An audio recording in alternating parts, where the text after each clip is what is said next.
Well, today we've got Dhruv and Smit in Columbus, Ohio.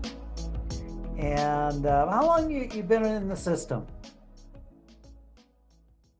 So we first signed the FDD in 2018 October, thinking we'd make a move on the location that we had. Unfortunately, the landlord basically went with another tenant, but fast forward about a year and a half, we went for the same location again and got that and opened in November of 2020. So it's been about two years and 2 months now. Yeah. Okay. Well, we'll get back to the landlord experience. Why Yeah. don't you go ahead and give us a little bit of your background and how you found Teriyaki Madness, why you made the leap, and we'll start there. Drew, you can go ahead first. You can give your background. So I graduated in 2017 with a degree in accounting, business accounting. Tried corporate for about 5 years after interning at a company. Ended up not liking how this just just didn't feel corporate wasn't for me. So I asked my parents if they knew any good franchises that they could recommend, and I was looking at I forget what website I was looking at, but it was like I just searched like top franchise businesses, and Teriyaki Madness was one. And then we also had a family friend who already owned one. A guy from Alabama. Uh, was it Manoj. Manish? Manoj, yeah. Manoj, he's actually family friend. His partner is actually related to one of our relatives. So my uncle told us about that during Smith's wedding. He was like, "Yeah, you should give this out. Like, check this out," because he knew I was trying to get out of corporate. So I gave it a look, and then I remember going through the calls with Michael, and it was everything sounded great, but I was like, yeah, let's see how the introductory goes, and then after that, like Smith came in, and Smith's background, he can go ahead with that then. So while we were doing this, my background is basically I went to the same school. I graduated from Ohio State. Got a dual degree in microbiome and finance. And then after graduating, I started as a financial advisor doing investments and all that stuff. When we first opened, we basically tried to do it where one person quit their job. Drew decided he wanted to get out, so he quit his job. And I was gonna try to like manage both things, my job and help at the shop. But then a few months in, I decided that I would go full time at the shop. So I quit my job or paused it, however you want to classify it.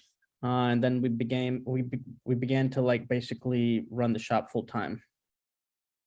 So that's a big leap. You both came from white collar executive corporate jobs, Yep. and now you're running a teriyaki shop.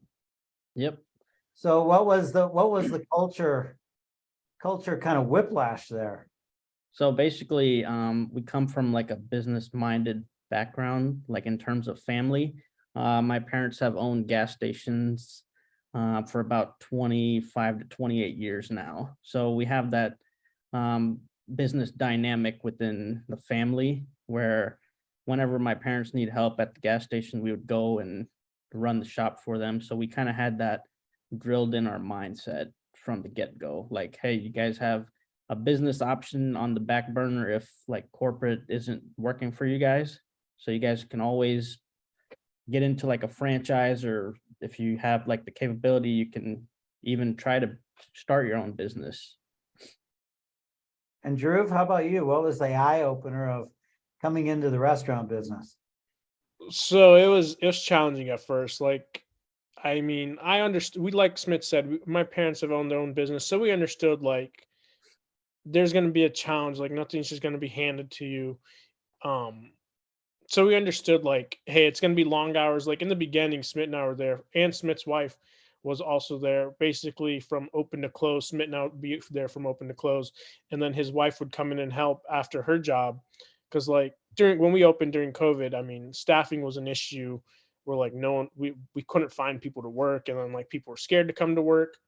So like for us, it was like, well, this is a make it or break it. Like we need to make sure this, and we knew like we were gonna make it because we trusted our gut and we're like, hey, we're not going to let this restaurant fail. Um, but I mean, culture wise, like we try to do the same I mean, I loved my job at like my corporate job because everyone was super flexible and super nice. And there was no micromanaging or anything like that. And so we try to bring that same culture back to TMAD where it's like, hey, we're going to give you these responsibilities. I want you to make sure you can do these responsibilities. And then I'm not going to sit there and be over your shoulder and be like, hey, you're doing this wrong. Or Smith won't be there and be like, you're doing this wrong. In the beginning, I kind of like backtrack and was like, kind of was micromanaging at stuff, but it was more like, hey, we're not doing this in terms of sales. So like, I'm losing money here, like when you mess up here. So, but after that, it took me a little while to be like, all right, back off a little bit, let them learn. Their staff's going to make mistakes. Once they make a mistake, try to coach them rather than just like not yell at them, but like talk down to them. Or like be like, how do you not know how to do this? So it took me a little bit to be like, okay, people are gonna make mistakes. We're gonna lose some dollars, but don't worry about the pennies to like worry about the dollar bills. So it sounds like when you first started off, it was just all in. You were putting in the hours. And did I hear correctly? Your expectations were kind of set by your family's businesses. You knew what it was like to run a small business. Correct. Okay. And then the second part that I heard was building a team and kind of teaching yourself how to manage a team. It's maybe Yeah. the same. Did you have the same experience of kind of dialing it in? No, I'm a little bit less like Drew in terms of like management style. I basically want them to make mistakes, want them to grow, learn on their own. So we would set our expectations like, hey, if you're a shift lead, you need to be able to do this, this, this, be able to manage employees under you, as well as basically train them to the capability you guys are set at, or however much training that we provided you guys. And then we know like everybody learns at a different pace, or people make mistakes and whatnot. That's basically how they learn and grow. So I never wanted to basically be like, hey, you're doing this wrong, you're doing this wrong. This is the procedure that is said. This is how you guys should be trained. And after that, just leave it up to the employees to learn on their own and basically follow protocol. So Drew, is your management style more like Smith, or is his now more like yours? No, I've backed off completely. Now I've given my responsibility to our assistant manager. Um, he runs the whole shop by himself. When we're there, I'm just there to help him. Like I'm like, hey, what do you need? Where do you need me? If you don't need me, I'm just gonna be back here doing stuff on my computer. Um, Here and there, I'll like suggest, like I'll try and coach where I think would be better. Um, Instead of like talking to them and be like, hey, like why can't you get this right? It's been like it's you've been here for a year. Why can you not get this right yet? I'll just be like, hey, next time let's just try and do this and figure it out. All right. How about employee challenges? As you're building your team, it sounds like I've seen your team. Your team is terrific. What challenges did you have building it? Do you have any horror stories about employees as you were building up your team? Mm, I mean, team building was Unshu helped a lot. Like he had a lot of kids that he mentored throughout like his tenure as part of the temple. So he brought a lot of kids that he knew were just like 17, 18, 19 looking for work. Barth was one of those kids. I mean, Barth keeps telling us like if Unshu hadn't just applied for him and just made him get the job here, he would have never been a part of TMAD. But and now I think we're at the point where Barth is looking to become a partner with us within the next two.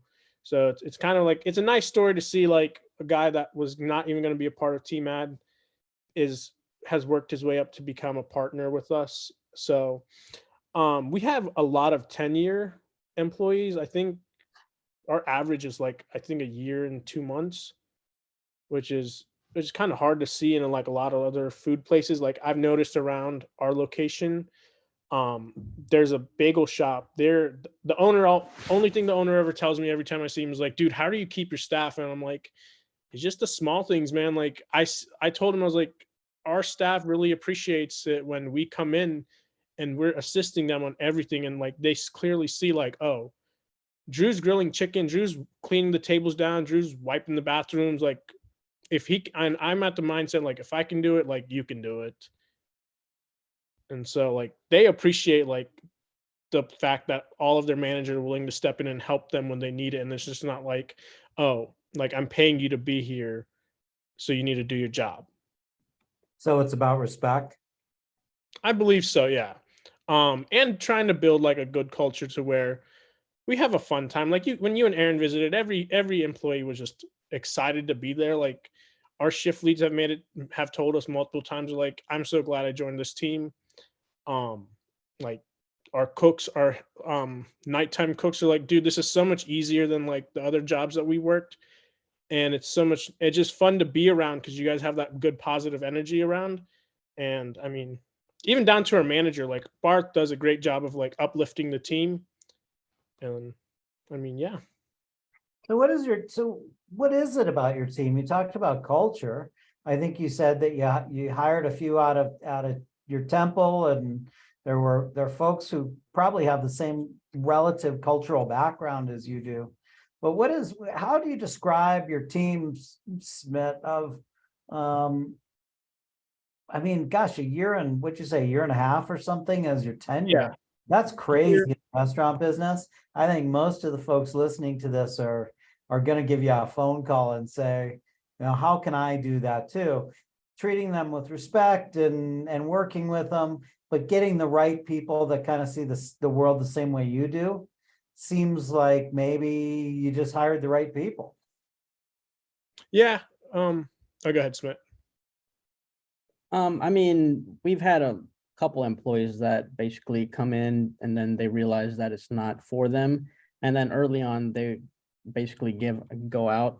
But for the people that stayed from like the get-go when we first opened, I believe their intention is to basically help grow with us. We've made it very clear from the get-go, like, hey, we opened during like a bad time, COVID, right in the middle. Be like, hey, stick around, and then basically we're willing to help you guys grow as much as we're growing. It's not like, oh, I want to reap all the profits and then keep it for myself. I'm going to help you guys out as much as we are growing. So basically, we've correlated that in terms of like raises and like pay structure and how everything has gone up since our sales have gone up. I think we started at an average hourly rate of $9.50 when we first opened. And now I think we're at a point where it's $14.50. That's just the base, and then about $3 to $3.50 in tips. That's pretty good. That's pretty good. And it's not all the compensation though, is it? No. We have other incentives for employees. We have the Starboard. I think you saw it when we came to visit. Basically, if we see any employee that is doing anything above and beyond their main duties for work, they get a star, and then at the end of the month, whoever has the highest amount of stars basically gets a gift card of their choice. So you recognize and reward initiative. Yep. And Yeah, then that caught my ear is that your board is about people doing stuff they aren't asked to do. Yeah. Let's say if we have a cashier willing to bounce back and forth between helping in the back and maybe taking customers or giving orders, bagging orders and everything. If we recognize that, we'll hand out a star. Or if a cashier is doing something in the walk-in cooler that they're never taught, but they point it out to a manager or something, we'll notice that and then give them a star here and there. Well, we talk about that in training all the time, is how do you recognize when somebody has common sense, initiative, and is motivated to do stuff? I think you've really focused on the motivation being that you're helping them grow, and the initiative, you're recognizing it. If you catch people doing things right, Yep. That's awesome. And who manages that? Is that your assistant manager or? So we have a shift lead, assistant manager, and Drew, myself, and Anshu. One of us are usually there. So if it's a shift lead, they'll be responsible for keeping an eye out on employees noticing anything. If the assistant manager is there, he'll notice like small changes that employees are doing and Yeah. then reward them with stars. That's beautiful. Well, let's move off of employees, although I'm sure everyone would love to hear endless stories about employees because that's one of the toughest part of running the business. How Yep. about partnership? Okay, it was the two of you and you brought on Anshu as another partner. What are the challenges of partners? I wouldn't say there's any challenges at the moment. So basically what happened was Drew and I decided to open this, and then Anshu from the get-go, he was like, "Oh, I would be willing to learn about franchising and all that whatnot." So he was like, "Hey, how about I commit to working there a couple nights after his day job, so I can get a feel for how franchising works, see how the restaurant business works." I don't think he had experience with the restaurant industry, but he did have a food truck, so he had a little bit more experience than Drew and I did from the get-go. So he was a little aware of how basic like restaurant stuff works. So he started working 4 nights. He would do 6 to close to get his hands-on experience. And then from that, he decided that he would want to join as a partner. In the next 2, we upgraded and got the 3-pack.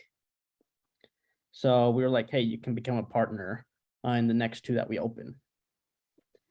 And That's- then after working on that, our assistant manager Barth, he's been with us since the first day we opened.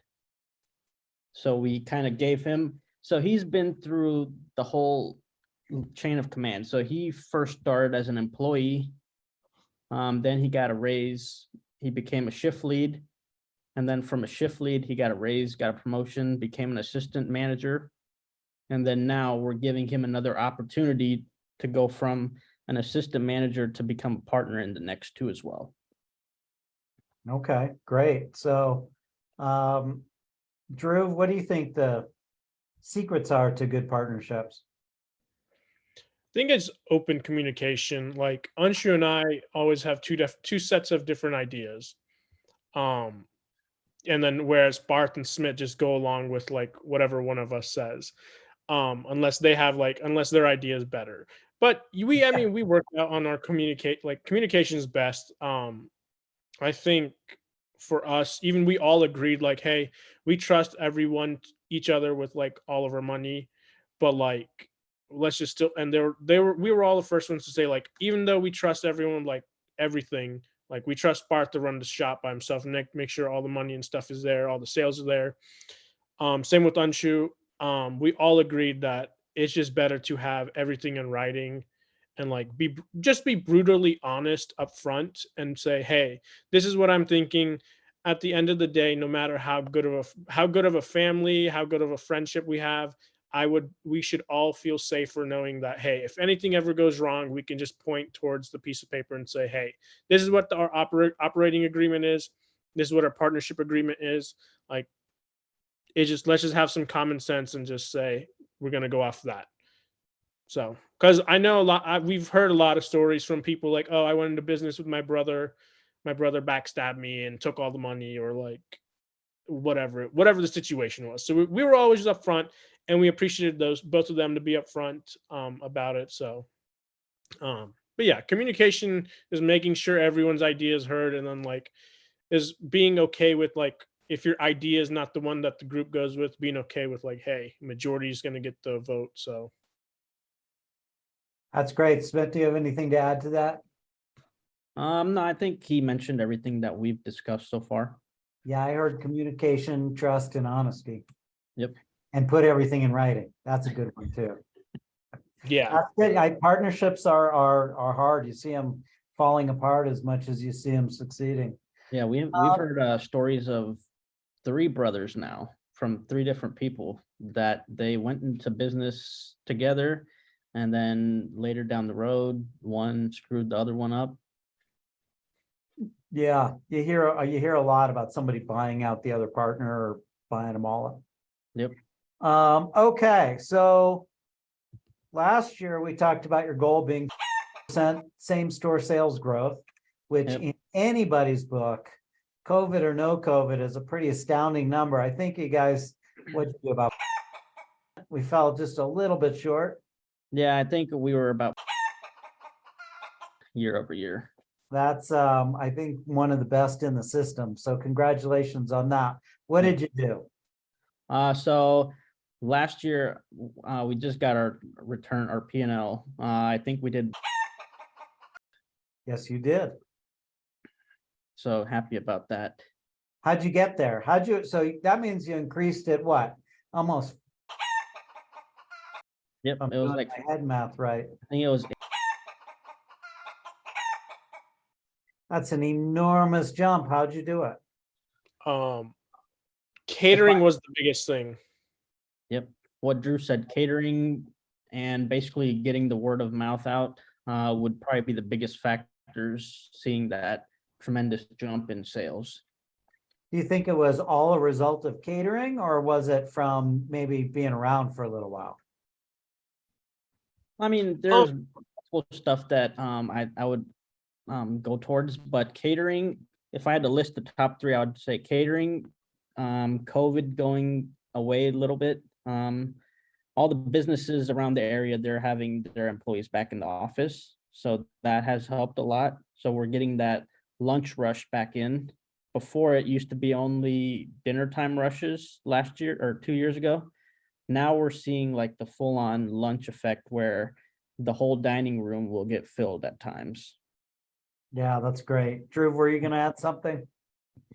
Yeah, I think just consistency through the food definitely has helped. Like I've definitely gotten remarks from customers saying like we come here because like we know the certain type of expectations we have from the food, and we know it'll be the same every single time.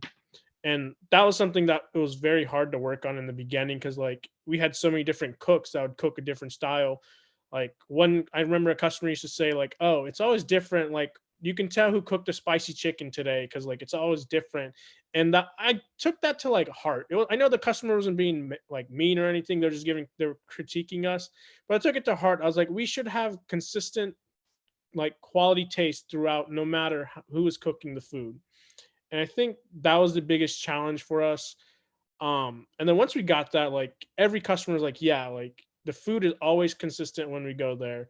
And just taking care of the customers, like we're not perfect. I mean, we've had times where like I guess our rice would be a little mushy, and then the customer's like, hey, like if it's a regular and they're like, hey, our rice was a little mushy or something like that, they don't even tell us. Like this, I go up and ask them like, hey, how's it going? Um, and they're like, no, it's going well. And I see that they haven't finished the food. I was like, oh, like what happened? Like usually like I was like, I know you're not just gonna eat 2 bites and out of a $10 bowl. Like I know that's not what's going on.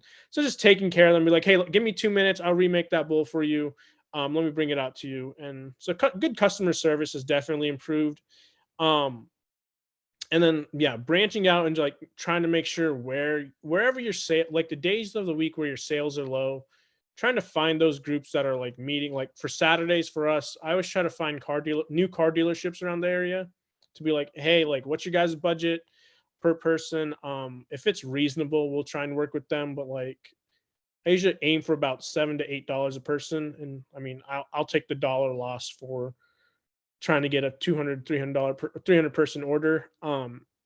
Or like just $1,000 order from 60 people has been great. We actually got one of the top Mercedes dealerships here that orders every month or once a month since the last, I think, 8 or 9 months. So I think it's like for the year, we got $12,000 from him last year, which was great.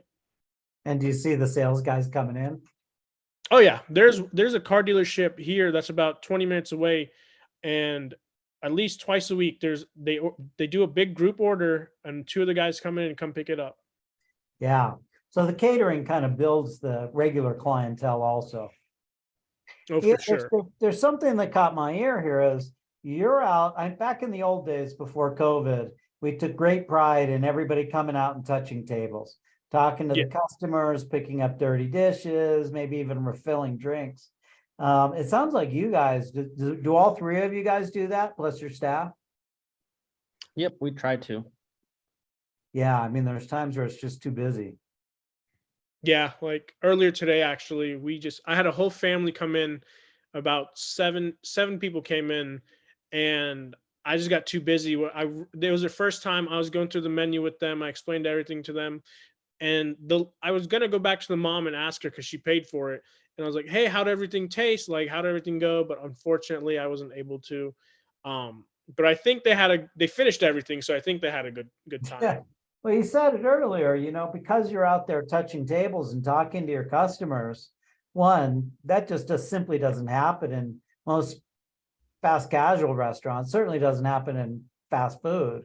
But you Yeah. also can listen and catch if they aren't happy with something that you can Right. fix.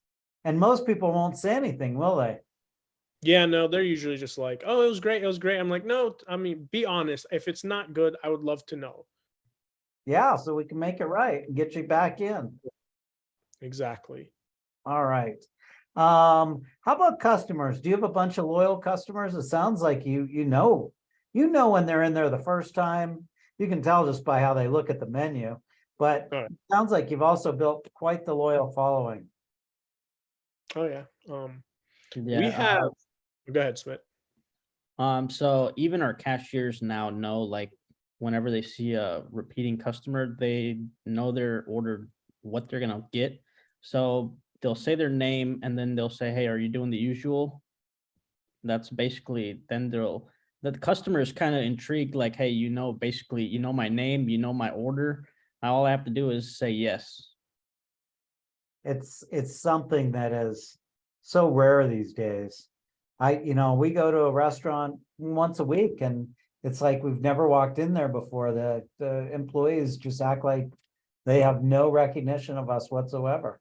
And if we can go into a teriyaki madness and gosh, they even remember my order. That's huge. Yeah. So we have a full-time cashier that does, like, throughout the week. So it's Monday to Friday. She'll tell you, like, "Hey, that's our usual. Make sure the bowl is right and everything." And she'll come back if so we have this one customer that gets just fried rice, extra egg, but they want like just a pinch of rice. And then they'll get spicy chicken and then add a salmon to it. She knows that order exactly, and then she'll come back and she'll be like, "Hey, that order is for John. Make sure you guys don't fill up the whole bowl with rice." Is that the craziest order you get? No, we've seen even crazier orders. So I think one bowl was, um, I would say $28 bowl. It's a large with like 6 proteins on it. Yeah. That's crazy. All right. So what would you say? Yeah, we've talked about teams, we've talked about customers, we've talked about sales. And by the way, I look every day, but you're off to another big jump this year. Yeah, I think it's like 32%. That's, year over year over year over year. If you can do that. And I always tell franchisees, be patient. It's one customer at a time and you just got to keep them coming back. But those are big numbers. Most restaurants are happy if they increase by like 2 or 3%. Yeah, let's see. And in Our the goal is 40s to and keep it going, 30s, that just blows me away. Those are great numbers. Congratulations. Thank you. I think the next step, we talked last week, you already have 2 or 3 LOIs in. Correct. We're going to see some pretty big growth from you guys. We're talking about us helping you find some finance options, but it sounds like you've got the management team in place. It sounds like you've got a team of employees that are ready to branch out and grow. What's the vision over the next 3 to 5 years? I would say maybe open up 5 or 6 more TMADs. Basically, so we have this brand in Columbus, Baby Bop. Sure. They're owned by O'Charlie's, and basically we're trying to follow in their footsteps. They Yeah. have 17 or 18 locations that they opened in Columbus within, I think, 4 or 5 years. And they basically have dominated Columbus. Like any customer you see, you ask them Baby Bop, they'll know it. So basically we're trying to mimic that and take market share from them. Yeah, they do a nice job, but they're super concentrated in your region. Yep. I know them well. Okay, so what's your superpower? What's the thing that you do better than perhaps almost anybody else you know that's helped contribute to your success? Whichever one of you wants to go first on that tough question. I mean, just I know. So there's different ways owners can be successful. For us, for me personally, it's I mean, I take days off, but I still check in with my managers, make sure my team's good, and just making sure like if your team's good and they're and like just making sure they're okay, like even outside of work. Like we've had times where like I've had to pull a shift lead and be like, hey, like what's going on? Like you're normally a lot better than this, and like I can tell something's off. Like you're just not in the mind to like come work today. Like tell me what's going on, and then they'll be like, oh hey, like I'm having issues here. And then just having that sympathetic like time with them goes a long way, because then they come back and like, hey, I can talk to Drew, I can talk to Smith about anything, and they come back and and make sure that your business goes well. Because like when we had to go to the conference, we were pretty short staffed at that time. Our managers were like, dude, guys, just go, we can take care of it here, it's not a big deal. And I think two of them were still in school. They're like, I will try my best to get here before. I mean, our shift leads are, I think, 19 and 20. So they're not that experienced. And basically, outside of school, they don't know how to control or like manage people. But they've done a great job. Like one of our other shift leads was like, I wish I could get the um, respect that Barth and like our first shift lead that we ever promoted get it. And we were like, hey, these are the ways you can do that. Like we sat down with them, like, hey, if you got to demand it, but you got to show up to like meet the standards of the other employees. And so like taking an interest in their life has really helped us. um and then I mean, just making sure your business isn't burnt down when you go. Just making sure, holding people accountable. Yeah. Like Barth will hold Unshu, myself, and Smith accountable if we close the night and something's wrong. So just having that level of respect and saying like, hey, everyone is accountable. Like doesn't, just because you're the owner doesn't mean you get a pass on like the night close was bad, but then you just didn't care and didn't do it right because you know your manager's opening. And then our manager gives us, I mean, he gives it to us. He'll be like, hey, why wasn't this and this done? Like, can you please explain? And then just holding everyone to the same standard, no matter where their rank is a good one for us. So take care of your team and they'll take care of you. Exactly. Great. Well, that's that being a people person and being a good personnel manager is a superpower. How about you, Smith? It's a tough question. You I can would be, you don't have to be humble right now.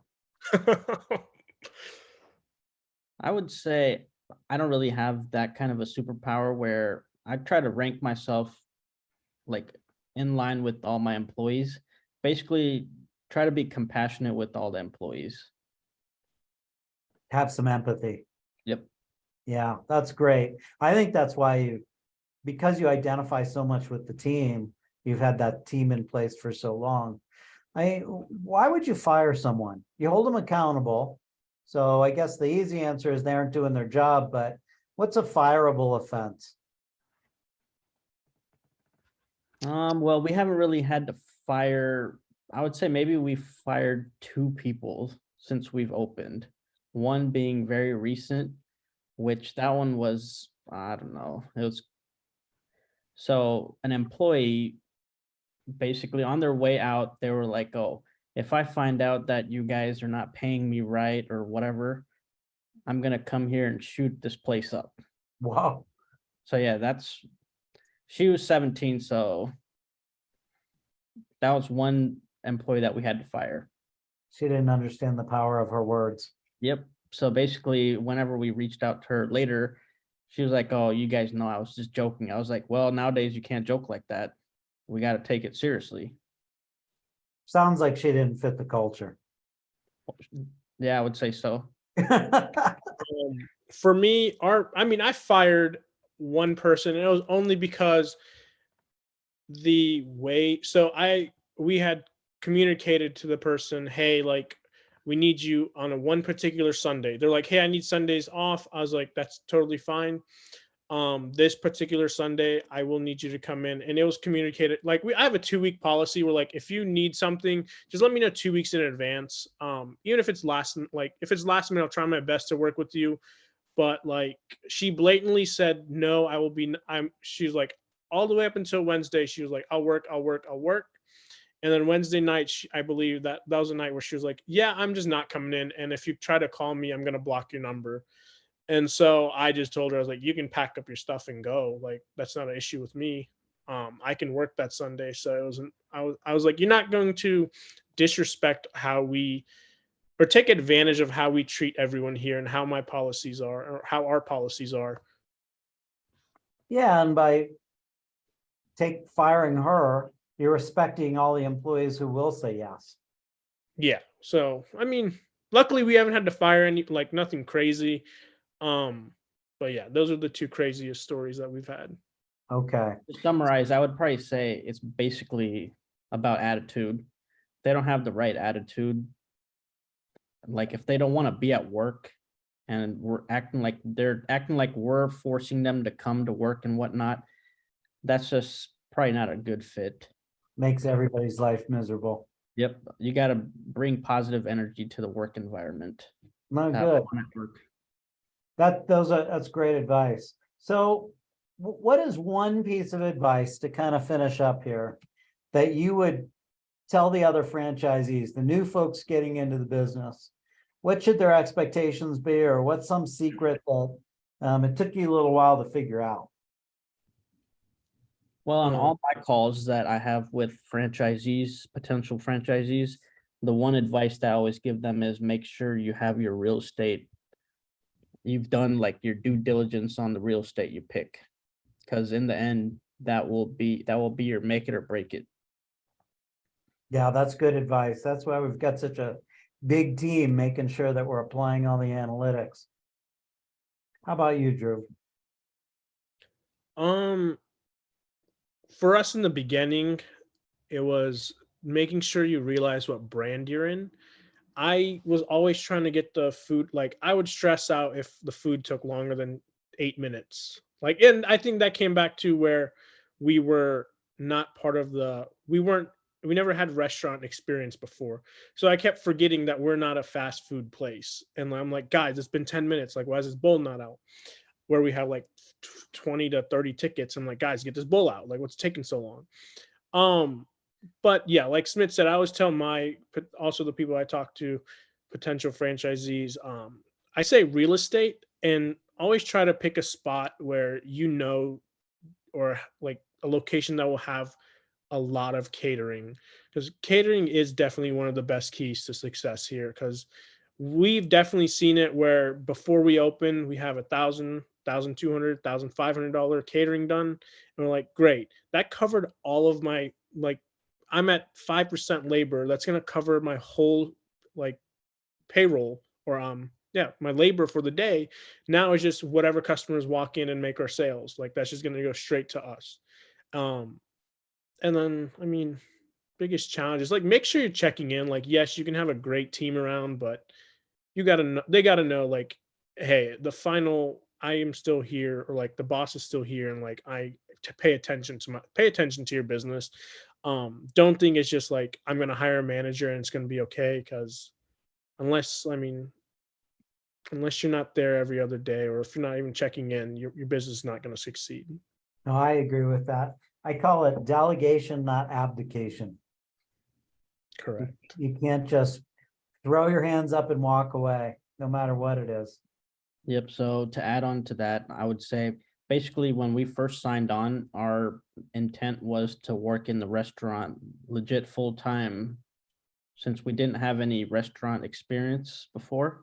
So we wanted to learn what it takes A to Z to be successful in the restaurant industry. That's why from the get-go, we didn't hire a manager or anything. Drew and I were going to basically be the managers.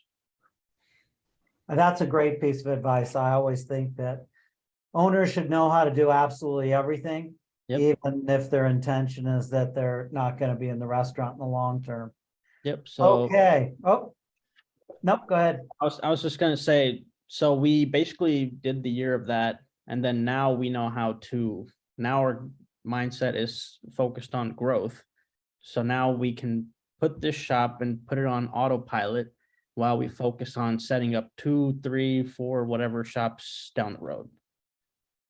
Perfect. Well, gentlemen, thank you for taking the time. Thanks for sharing your thoughts. Typically, I think the franchisees who publish these interviews get a few phone calls and a few emails. Sure. You guys open to that? Yep. Sounds like you have that. Your superpower is the team. The amount of turnover you don't have, and it sounds like your team is taking care of you, so you don't have to be in there every minute of the day. That's, I think, what most of us are working towards. Yep, I would agree. All right. Thank you very much. Thank you for having us, Michael. Thanks, Michael.